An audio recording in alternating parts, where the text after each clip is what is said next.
안녕하세요. 반갑습니다. 사랑합니다. 사회자 선생님께서 말씀하신 대로 6월 마지막 날입니다. 우리 표현대로 그냥 한 해가 꺾였습니다. 그래서 반년이 금세 지나갔다는 게 실감이 나지 않는데,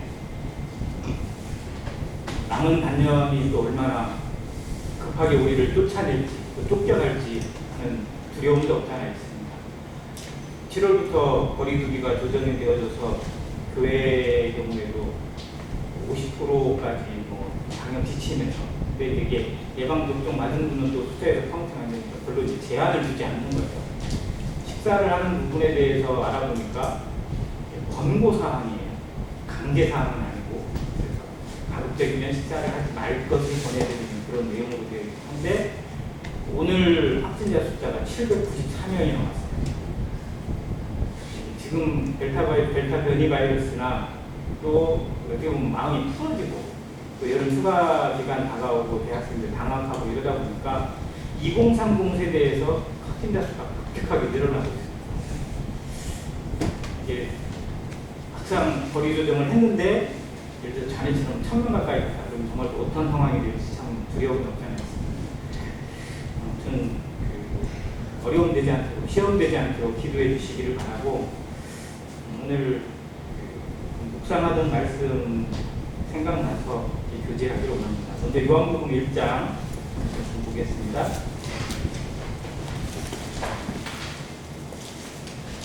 요한복음 1장 14절 말씀입니다.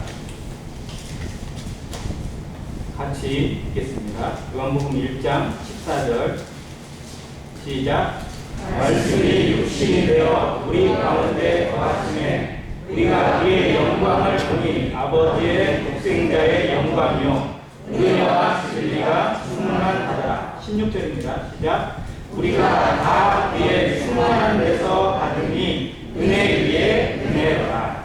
아멘. 이 구절 요한복음 1장을 공부하다 보면 가장 마음에 와닿는 구절이기도 하고, 또 정확하게 뭔가 표현하긴 했지만 우리 마음을 채워주는 그런 하나님의 위로가 있는 말씀이기도 합니다. 다른 구절 한 구절 더 보겠습니다. 에베소서 1장입니다.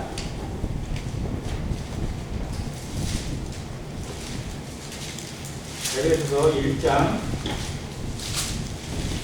23절 같이 읽겠습니다. 시작. 너희는 그의 몸이니 만물 안에서 만물을 충만하게 하시는 이의 충만함이니라. 아멘. 네. 읽은 세 구절 말씀에서 공통으로 떠오르는 단어가 뭔가요? 충만입니다. 이 충만이라는 단어를 묵상하면서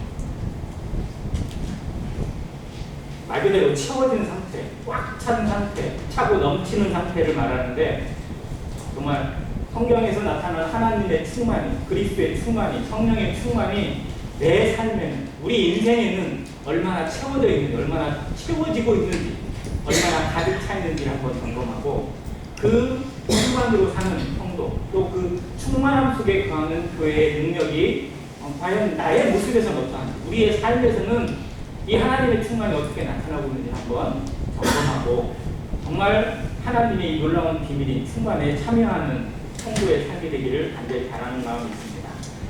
요한복음 1장에 나타나 있는 충만은 예수 그리스도가 육신으로 이 땅에 오심을, 즉 말씀이 육신이 되어 오신 그분을 설명하면서 그분 안에 담겨있는 것이 뭐다? 은혜와 진리가 충만하다는 것. 즉 그분 안에 거하기만 하면, 그분과 연합되기만 하면, 그분을 믿기만 하면 하나님의 은혜와 진리가 우리 안에 충만하게 되는 것을 경험하게 되는 것입니다. 예수 그리스도가 곧 충만하십니다. 근데 뭐가 충만하냐면 은혜와 진리가 충만하세요. 그리고 그의 충만한 데서 갖게 되었을 때 은혜 위에 은혜를 누리게 하십니다. 우리가 정말 이걸 누리고 있기를, 또 매일매일 누리는 것이 지극히 마땅한 겁니다. 이게 대단한 게 아니고 자랑이 아니고 그걸 하는 것이 당연해요. 왜? 그리스도가 그렇게 이루셨으니까. 다 이뤘다 선언하시고 십자가에 죽으시고 부활로 성취하셨을 때 이미 그것이 믿는 성도에게는 다 이루어지게 하신 거예요. 그런데 그거를 겨우겨우 얻어가고 있고 조금씩 얻어가고만 있다면 이건 대단한 게 아니고 정말 부끄러운 것이다. 그래서 우리 안에 이 충만히 자리 잡기를 기도하는 안행교회가 되기를 간절히 바랍니다. 또 에베소서 1장 23절은 교회를 향한 정의입니다. 교회는 그의 몸이니라고 하면서 만물을 충만하게 하시는 이의 충만이라고 이렇게 설명을 합니다. 교회는 곧 예수 그리스도의 충만이 완성되어 있고 충만으로 가득 차 있는 곳이라는 그것이 하나님의 몸된 교회, 그리스도의 머리 대신 교회라는 의미로 설명해 주고 있습니다. 성경에 이 충만을 나타내는 단어가 헬라어로 플레로마라는 단어로 써 있습니다. 이 동사는 플레레스라는 단어도 있고 형용사도 있고 계속 거기서 막 번역된 단어들이 참 많은데 아무튼 플레로마라는 단어로 뿌리를 내린 단어들이 정말 성경에 많이 나타나 있습니다. 그래서 요한복음 1장에만 또 에베소 1장에만 있는 게 아니라 온 성경에 이 하나님의 충만에 대해서 보여주고 있는데 그것을 한번 찾아보면서 정말 우리 안에서 이것을 어떻게 성취하고 있고 어떻게 얻어가야 할 것인지 한번 배우기를 합니다. 구약에도 이 하나님의 충만이 나와 있습니다. 예레미야에 보면 나 여호와는 온 땅에 충만하지 아니하냐라고 하나님이 스스로 말씀하세요. 하나님은 온 우주 만물에 충만하십니다. 하나님의 영광과 하나님의 섭리가 하나님의 능력이 충만하게 보여지고 있고 드러내 보이셨어요. 그런데 정작 문제는 인생이 사람이 그걸 못 보고 못 누리는 거죠. 그래서 하나님이 자신을 사람에게 보여줄 수 있는 방편으로 당신의 사람을 택하십니다. 하나님의 뜻이 온 땅에 온전하게 성취되어지기 이루어지기 위해서 하나님은 하나님의 형상대로 지음받은 인생을 택하셔서 그걸 알려주시고 보여주시고 그 삶으로 살아가게 동행하도록 인도해 계십니다. 첫사람 아담이 실패했지만 하나님은 멈추지 않고 계속해서 그 시도를 하세요. 그게 구약 성경에 나타나는 하나님의 시도입니다. 첫째는 에녹이라는 사람을 통해서 노아를 통해서 세상에 임한 마지막 하나님의 경륜을 심판을 보여주셨고 심판이 끝난 이후에 어떤 세대를 불렀냐면 아브라함을 통해서 하나님의 백성을 세우십니다. 결혼했지만 자식이 없는 아브라함을 통해서 내가 너로 큰 민족을 이루게 하고 그 민족을 통해서 복의 근원이 되게 하고 너는 복이 될 것이다. 세상 모든 만민이 너로 말미암아 복을 누리게 할 것이다 라고 하나님의 복을 아브라함을 통해서 온 세상에 전파하실 것을 선언해 주셨어요. 그리고 아브라함과 동행하시면서 그를 세워가십니다. 그리고 말씀을 주시는 거죠. 아브라함, 이삭, 야곱이 다 그 삶으로 하나님의 붙으심을 받고 살아갔어요. 자, 그리고 하나님이 이제 그 민족, 이스라엘 민족이 세워졌을 때 하나님의 영광과 충만함을 보여줄 수 있는 증거물로 만들게 하신 게 뭐죠? 내가 너희 가운데 거할 무엇을 지게 하셨어요? 성막을 지게 하셨습니다. 그리고 성막이 완성됐을 때 그것이 뭘로 가득했어요? 하나님의 영광으로 꽉 찼어요. 충만했습니다. 하나님의 충만이 어떤 형상으로, 어떤 물질적이고 물리적인 형상으로 등장한 어떻게 보면 첫 번째 상징적인 그 제단이 바로 성막이라고 할 수 있습니다. 물론 아브라함이 세웠던 제단이나 아벨이 드렸던 제단도 하나님의 영광이 충만하지만 정말 구체적인 어떤 형상물로 나타난 것이 성막이고 두 번째는 솔로몬이 지은 성전입니다. 이 성전이 지어졌을 때도 하나님이 그 안에 하나님의 영광이 가득하다라는 단어를 계속 기록해 주세요. 그래서 가득합니다. 채워져 있어요. 꽉 차 있어요. 더 이상 차고 넘칠 수 없을 만큼 차고 있는 것이 하나님의 영광으로 채워져 있습니다. 그리고 하나님의 영광으로 채워지는 성막과 성전은 사람들에게 있어서 복이고 하나님을 가까이 할 수 있고 하나님의 말씀이 있고 하나님 앞에 제사를 드릴 수 있는 거룩한 곳이긴 하지만 한편으로는 두려운 곳이 됐습니다. 왜? 하나님이 계시기 때문에. 그런데 이스라엘이 실패한 게 뭐냐면 자기 민족만 알았어요. 자기 민족에게만.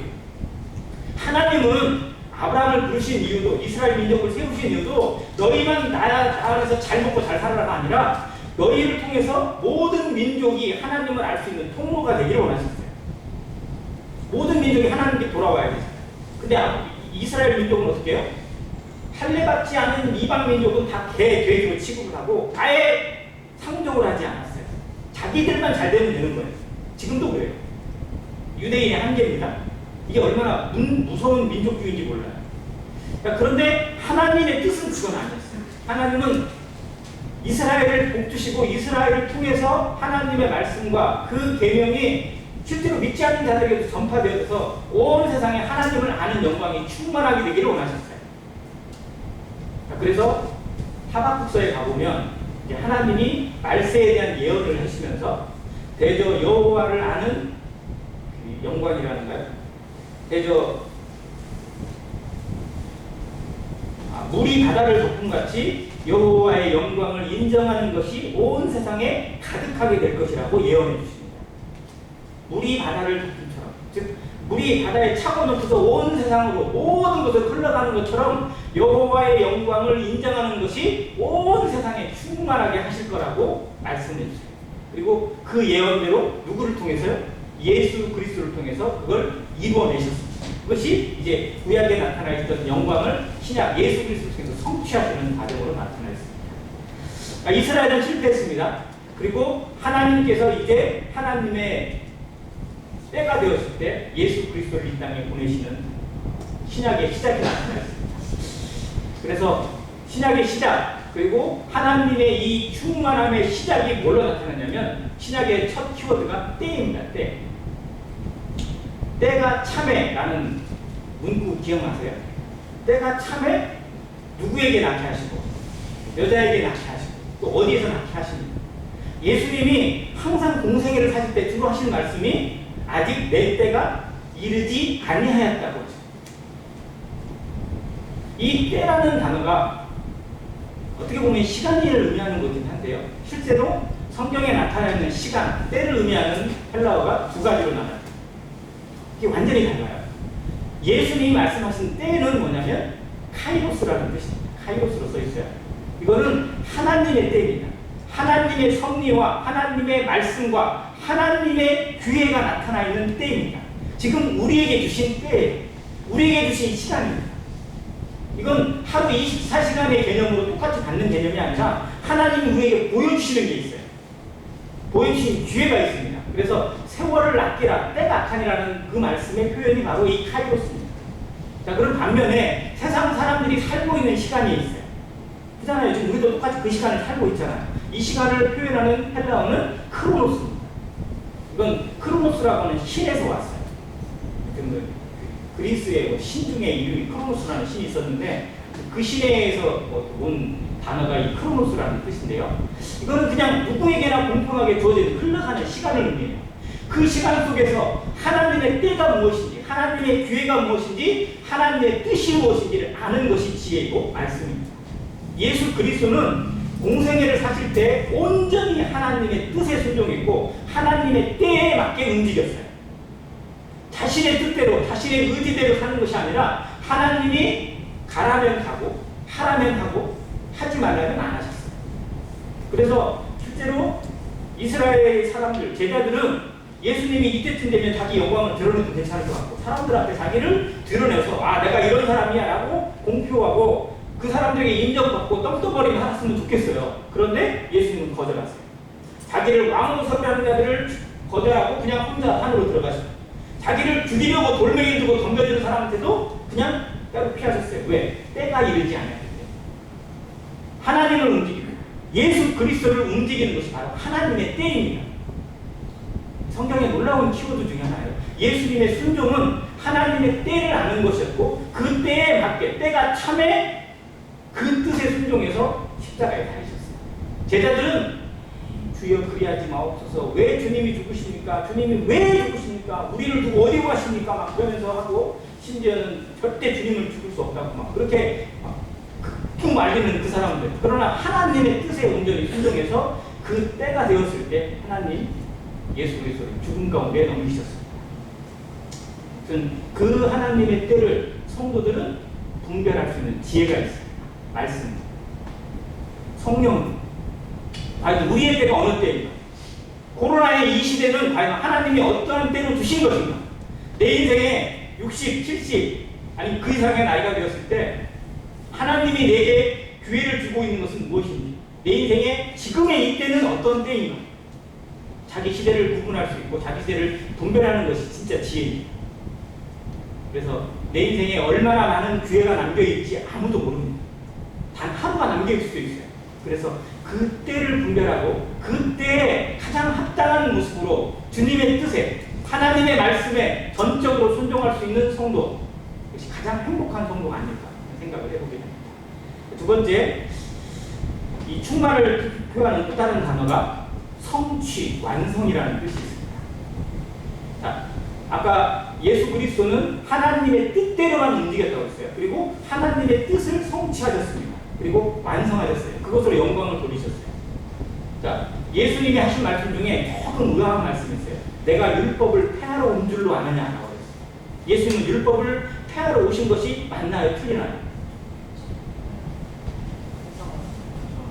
어떻게 보면 율법 폐하러 오신 게 맞잖아요. 율법이 아니라 은혜로만 이렇게 하니까. 그러니까 우리 입장에서는 예수님에 의해서 율법이 파괴됐고 없어진 거예요. 그래서 다른 말씀에 보면 그런 표현도 있어요. 그런데 예수님은 뭐라고 하시냐면, 내가 율법을 폐하러 온 줄로 생각하지 마라. 나는 율법을 온전하게 하려고 한다. 자신의 몸으로 율법을 완벽하게 성취하신 것, 이게 예수님이세요. 그래서 그리스도 안에 연합된 자에게는 율법의 모든 요구가 다 성취되게 만드신 분이 예수 그리스도십니다. 가장 완벽한 완성이에요, 예수님. 그래서 폐하거나 부수시는 분이 아니고 오히려 하나님의 모든 뜻을 다 이루어 드리신 분, 이게 예수 그리스도십니다. 이게 성취예요. 자, 우리가 하나님의 말씀에 순종한다고 합니다. 말씀에 순종하고 하나님의 명령에 순종한다고 하고 어떤 권위에 순종한다고 흔히 얘기하는데, 정말 우리 안에서 성취가 안 돼요. 완성이 안 돼요. 우리 인생은 정말로 미완성입니다. 이완성 형제님이 자신을 그렇게 표현했어요. 미완성이 이 완성으로 됐다고 자기 이름을 두고 얘기하시는데, 정말 우리는 이 완성이라는 단어를 생각해봐요. 물론 완벽한 인생은 있을 수 없어요. 그러나 적어도 우리 삶에 하나님이 보여주신 것, 하나님이 예수 그리스도를 통해서 성취하신 것, 그것이 내 안에 밝게 보인다면, 내 인생에 분명히 보이고 있고 확실하다면 우리의 삶에 왜 주저하세요? 왜 계산하고 왜 머뭇머뭇 할까요? 이건 하나님을 제대로 모른다는 증거입니다. 예수님을 온전히 믿지 못한다는 증거예요. 내가 정말 예수님만 믿는다면, 하나님의 말씀을 생명처럼 믿고 모든 것과 바꿀 수 없는 그런 보화로 믿고 보배로 믿는다면, 우리는 그 말씀 앞에 주저할 이유가 없어요. 죽음을 앞두고 선교를 하고, 그리고 그 어떤 것도 불사했던 선교사들이나 믿음의 선진들이 무엇에 목숨을 건 거예요? 말씀에 목숨 걸었어요. 하나님의 말씀 한 구절에 목숨 걸고 나갔어요. 누가 말려도 상관없었어요. 가면 바로 죽는다 해도 갔어요. 말씀이 우리 삶을 지배하고 말씀에 의해서 삶이 완성되어지는 것, 이게 그리스도가 살아내신 삶이고 그리스도가 하나님께 영광을 돌린 예배의 모습입니다. 이게 충만이에요. 진정한 충만은 완성되는 겁니다. 우리의 삶이 말씀으로, 성령으로, 하나님의 뜻으로 완성되어져 가는 삶이 되기를 간절히 바랍니다. 자, 세 번째는 이제 우리가 너무 잘 아는 성령 충만이 성경에 정말 많이 나타났습니다. 자, 성령 충만에 대한 시작이 어떻게 나와 있어요? 성령의 충만함을 입은 대표적인 사건이 뭐죠? 첫 번째, 처음 교회가 시작되던 그때 바로 오순절날. 자, 그런데 사도행전 2장 1절을 어떻게 시작하고 있는지 아세요? 사도행전 2장 1절에 이 오순절 교회의 시작을 의미할 때 말 구절이 이렇게 돼 있어요. 오순절 날이 이미 이름에로 써 있어요. 하나님의 주신 때가 찬 거예요. 하나님이 이때까지 기다리셨어요. 어떻게 보면 하나님은 정말 기다리시는 분이에요. 우리 인생을 한번 평가를 해보세요. 지금 하나님의 뜻에 온전하게 세워있지 못하거나 하나님의 뜻과 정 어긋나는 길로 가는 성도도 있을 수 있습니다. 근데 하나님이 그것 바로 잘라내볼 수도 있고 정말 그 자리에 정죄할 수도 있고 그 자리에서 단호한 형벌로 그의 인생 마감하게 하실 수도 있어요. 그러나 하나님이 그렇게 하시지 않고 기다리십니다. 정말 때가 이를 때까지 하나님은 기다리고 또 기다리시는 인내 하나님이신 것을 정말 감사를 드립니다. 그래서 우리의 삶에 조금이라도 변화를 기대하시고 그 변화를 통해서 하나님 기뻐하십니다. 영광을 얻기를 원하시고 그걸 통해서 하나님의 향기가 되도록 정말 성령으로 하나님의 모든 것으로 우리를 돕고 계시는 사실을 보게 됩니다. 우리의 눈이 밝혀져요. 우리의 눈이 달라져요. 이것을 하나님이 성령을 통해서 우리에게 보여주십니다. 오순절날의 임의름에 저희들이 그곳에서 빌기를 계속하고 있을 때 정말 불의 혀같이 갈라지는 또 바람소리 같은 것들이 그 가운데 있으면서 뭐가 임하게 된 거예요? 성령이 내리게 성령 강림절이라고 그러고요. 그리고 그때 성령의 충만함을 입어요. 제자들이. 자, 그리고 성령의 충만함을 입은 제자들이 뭐 했죠? 방언을 시작했어요. 예수 그리스도의 복음을 전파하기 시작했어요. 자, 그리고 거기에 대한 표현들로부터 이제 사도행전에 계속해서 나오는 것이 성령이 그들에게 내렸을 때 나타나는 현상들. 이게 계속해서 그들의 삶을 바꾸고 교회를 바꾸고 역사를 바꿔가는 하나님의 능력으로 나타나 있습니다. 자, 처음에는 성령이 그들에게 임했을 때 말하게 하셨어요. 입을 열어서 선포하게 하셨고 방언을 말하게 하셨습니다. 복음을 말하게 하셨어요. 또 다른 면에서는 성령이 임했을 때 어떠한 일이 일어났죠? 두려움을 극복했어요. 그들을 죽이겠다고 하는 관원들이나 그 군대들이나 혹은 감옥에 가두고 매로 때리고 태형을 때리는 자들을 두려워하지 않았어요. 오히려 더 담대하게 했어요. 그 제자들이 그 제사장들이나 이런 사람들에게 관원들한테 뭐라고 하냐면 하나님 앞에서 너희 말 듣는 것이 옳은지 하나님 말씀을 듣는 것이 옳은지 판단해봐라. 우리는 보고 들은 것을 말하지 아니할 수 없다라고 담대하게 말했어요. 베드로가 그렇게 담대하게 얘기하니까 사람들이 놀라가지고 야 저기서 공부했냐? 왜 이렇게 말을 잘해? 막 이런 식으로 막 놀랬어요. 자, 성령의 충만은 말하게 하십니다. 삶을 바꾸고요. 우리의 언어를 바꾸세요. 또 우리의 마음을 바꾸세요. 두려워하지 않게 합니다. 담대하게 서게 합니다. 또 지혜와 지식이 충만하게 하세요. 그 은사가 나타나게 하세요. 그리고 그 일을 통해서 교회를 세우고 봉사하는 일을 하게 하십니다. 자, 성령의 충만은 정말 놀라운 것인데요. 사람들이 성령의 충만만을 원해요. 성령이 충만되어지기를. 그런데 성령을 충만하게 하신 이유가 뭔지 알아야 돼요. 왜 우리에게 성령을 주셨나요? 왜 성령을 주셔서 우리의 삶을 바꾸시고 우리의 삶에 정말 하나님의 영, 하나님의 능력이 가득하게 하셨을까요? 나를 높이시기 위해서? 아니잖아요. 무엇을 세우기 위해서? 교회를 세우기 위해서. 복음을 세우기 위해서예요. 그리스도의 몸이 세워지고 하나님의 나라가 세워지기 위해서 우리에게 성령을 주셨고 성령 충만함을 주신 것입니다. 우리는 성령 충만을 위해 기도할 게 아니라 우리가 어떤 사람이 될 것인지를 기도해야 돼요. 그리고 그 과정이 성령 충만이라는 길입니다. 원리가 성령 충만입니다. 목표가 아니라 완성이 아니라 성령 충만을 통해서 무엇을 목표로 하고 있고 무엇을 향해서 나아가고 있느냐 이것이 더 중요하다는 겁니다. 교회가 성령 충만을 기도합니다. 성도들이 성령 충만하기를 기도해요. 그런데 그 성령 충만으로 자신이 뭔가 드러나기를 바라고 있다면 그건 정말 거꾸로 가는 겁니다.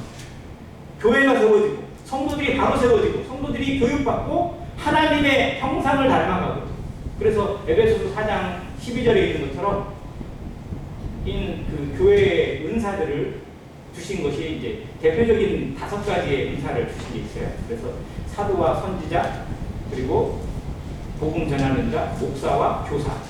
근데 여기 목사라는 단어는 실제로는 목자가 맞어요. 성경에 목사라는 단어는 여기밖에 안 나와요. 근데 지금 그냥 굉장히 그렇게 그냥 목사 이렇게 그냥 나와서 그렇게 하는데 아무튼 그건 은사입니다. 교회를 지탱하고 가르치고 세우고 또 양육하고 리딩하는 그런 어떤 그런 은사들을 설명하는 5가지예요. 근데 그거는 뭐냐면 이는 성도를 온전하게 하며 봉사의 일을 하게 하며 그리스도의 몸을 세우게 하려 하라고 되어 있어요. 즉 최종 목적이 뭐냐면 그리스도의 몸, 교회를 온전하게 세우기 위해서 성령의 은사를 주셨고 직분을 주셨고 그리고 그 가운데 일하게 하시고 서로 합력해서 선을 이루게 하신 것입니다. 우리 안에서 정말 모든 것의 가치가 교회가 바로 서고 교회 성도들이 온전하게 자라고 정말 그 가운데 아픔을 겪는 성도가 혹 누가 있는지 서로 돌아보는 마음, 서로 돌아보아 사랑과 선행을 격려하는 히브리서의 말씀처럼 정말 우리 안에 이 코로나 시대에 서로 많이 못 보지만 그런 마음이 더 충만해지기를 간절히 바랍니다. 이게 성령 충만이라고 저는 믿습니다. 정말 막 내 안에서 뭔가 막 나 혼자만 들떠가지고 나 혼자만 막 이렇게 세워지는 그게 성령 충만이 아니라 정말 교회를 온전히 생각하고 그리고 성도들을 향한 어떤 뜨거운 마음으로 기도하고 격려하고 위로하고 그리고 돌아볼 수 있는 어떤 그러한 마음들이 정말 교회를 향한 이 마음이 아닐까 생각을 해보게 됩니다. 네 번째는 이제 똑같은 의미인데요. 그리스도의 충만함으로 나타나 있어요. 자, 첫 번째는 하나님의 충만입니다. 두 번째 성령의 충만이에요. 그리고 여기서는 그리스도의 충만으로 나타나요. 즉 삼위일체 하나님이 다 충만하심으로 나타나 있습니다. 성경에 그렇게 나와 있어요. 자, 그리스도의 충만을 보여주실 때 아까 요한복음 1장에 이렇게 나와 있는데 말씀이 육신이 되어 우리 가운데 거하심에 우리가 그의 영광을 보니 아버지의 독생자의 영광이요 은혜와 진리가 충만하다. 예수 그리스도의 형상, 예수 그리스도의 모습이에요. 예수 그리스도를 만나는 순간, 예수 그리스도를 영접하는 순간, 예수 그리스도를 내 마음의 구주로 주님으로 모시는 그 순간에 이 은혜와 진리가 충만한 것을 깨닫게 되고 보게 하십니다. 우리 삶에 이것을 매일매일 경험하게 하세요. 그리스도는 하나님의 충만으로 가득 차 있습니다. 자, 그리고 골로새서 2장 10절에 보면 너희도 그 안에서 충만해졌다고 기록되어 있습니다. 그리스도는 하나님의 모든 신성이 육체로 거하시는 분이시고요. 너희도 그 안에서 하나님의 모든 충만함으로 채워져 있다라고 말씀해 주세요. 우리의 신분, 우리의 상태가 어떠한지를 말씀해 주시는 부분입니다. 또 그 가운데서 이 충만함을 통해서 하나님의 충만, 하나님의 속성, 하나님의 성품이 충만하신 예수 그리스도와 연합함으로 동행함으로 하나님의 능력, 즉 성령의 능력을 통해서 은사와 그 안에서의 재능 또 하나님 앞에서의 놀라운 직분을 통해서 나를 위한 삶이 아니라 하나님의 영광을 위한 삶, 그리스도의 몸을 세우는 삶, 그리고 교회를 온전하게 세워가는, 온전하게 섬겨가는 삶으로 탈바꿈 시키십니다. 우리 인생이 이 하나님의 충만함 가운데서 충만함에 놀게 될 때, 그 안에 거하게 될 때 우리 인생의 방향이 바뀌고 목표가 바뀌고 결과가 바뀌는 모든 것을 이루어내시는 하나님의 역사를 보는 것입니다. 내가 나를 바꾸는 것이 아니라 바로 내 안에 계신 하나님, 나를 주장하시는 성령께서 그리고 내 안에 모든 뜻을 주신 하나님의 뜻이 내 인생을 바꾸십니다. 아멘? 하나님의 말씀입니다.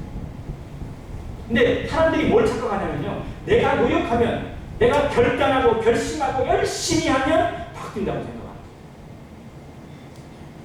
자, 그렇게 해서 약간 바꿨어요. 자, 그런데 무슨 일이 나타나느냐? 내가 나오기 시작하니까요. 내가 한 거예요. 내가 한 거예요. 입으로는 하나님의 영광인데 속으로는 내가 한 거예요. 내가. 자,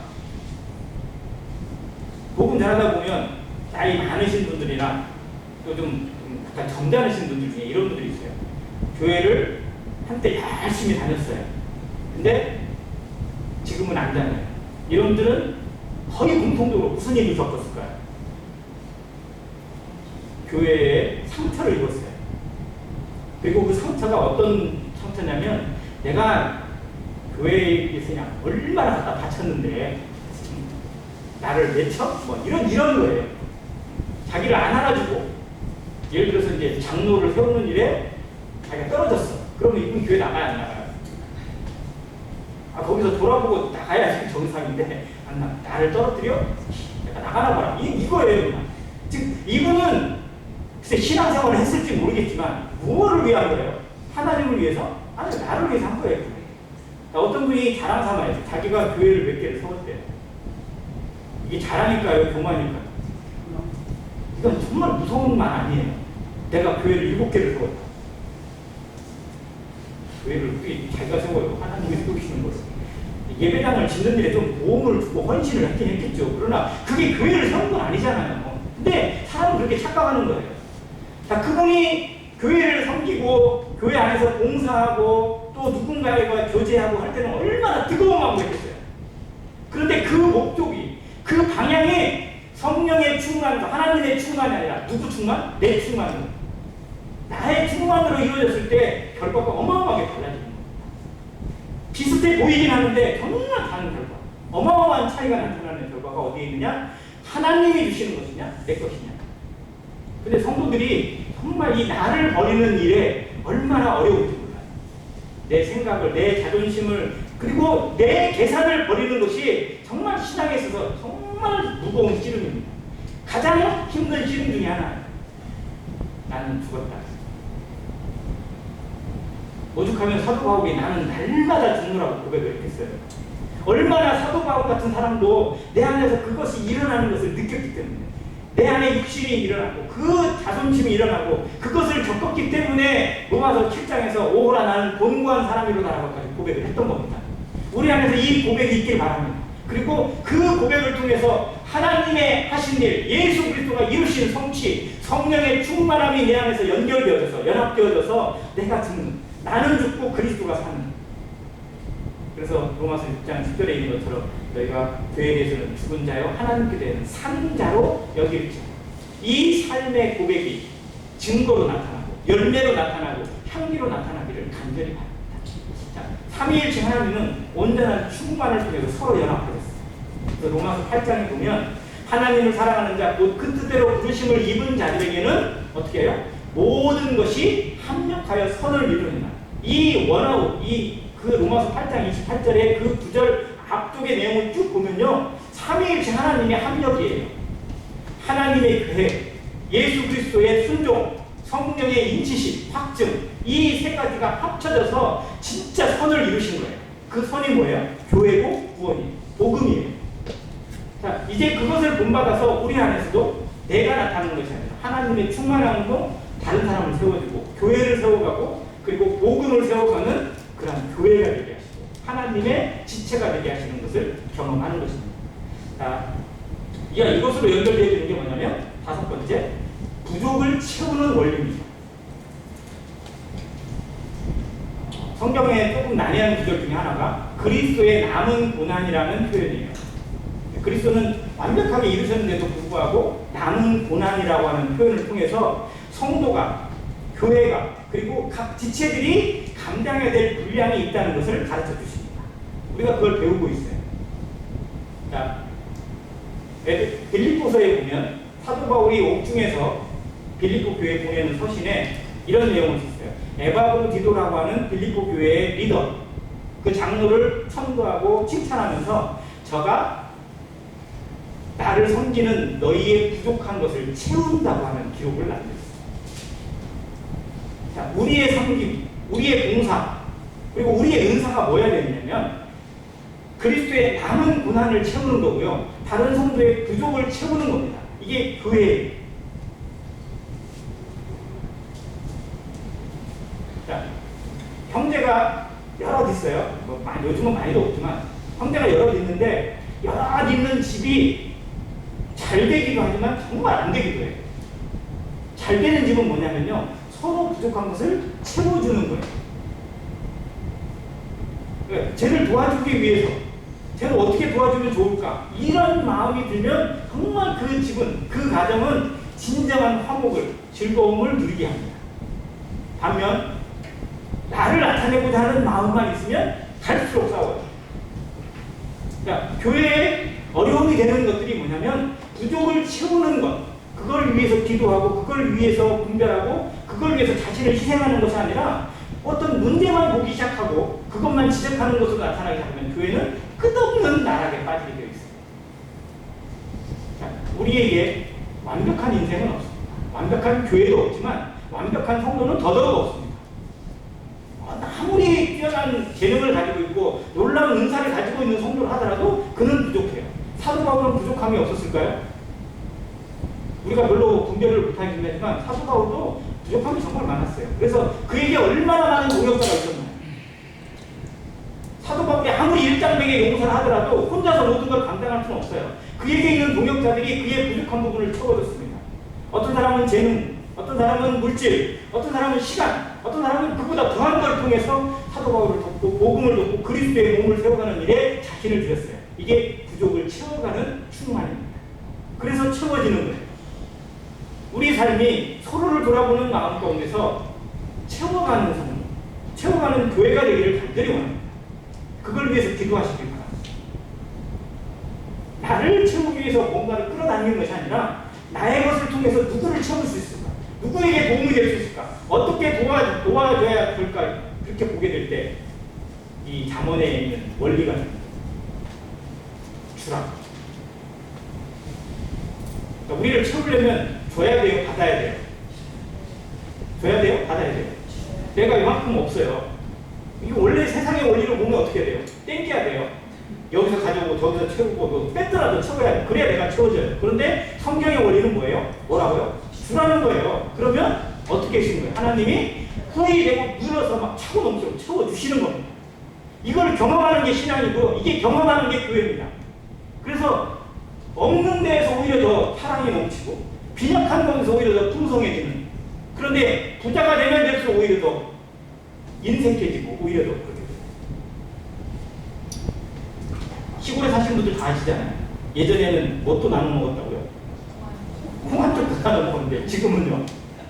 요즘은 아파트 새로 들어와도 또 돌려요? 안 돌려요? 안 돌리더라고요 요즘은. 저희 라인에도 몇 명이 새로 이사 왔거든요. 제가 알기로는 한 대여섯 집 이사를 왔는데 딱 한 번을 받아본 적이 없어요. 누가 사는 뜻을 잘 모르고요. 라인에서 만났을 때는 저분이 이 라인에 사는구나 이 정도지 정말 몰라요.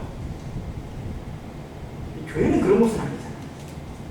교회는 정말 채워가는 곳. 나를 채우는 것이 아니라 다른 성도를 채워가고 부족한 것을 채워가기 위해서 내가 존재하는 것, 이것을 인정하는 것입니다. 이것을 배워가는 것입니다.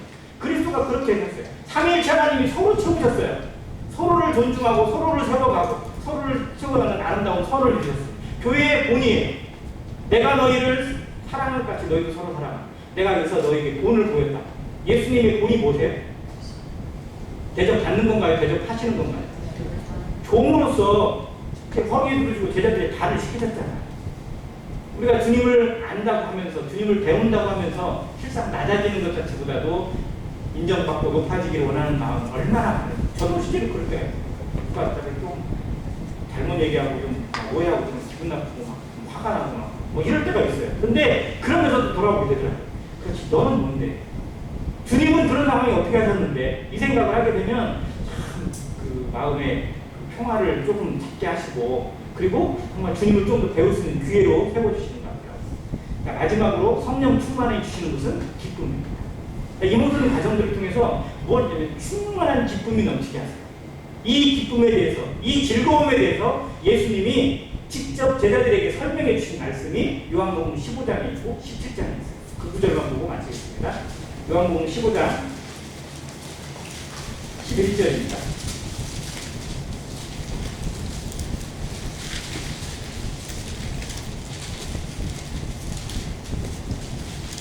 요한복음 15장 11절, 내가 이것을 너희에게 이름은 내 기쁨이 너희 안에 있어 너희 기쁨을 충만하게 하려 함이라. 그리고 17장 13절 보겠습니다.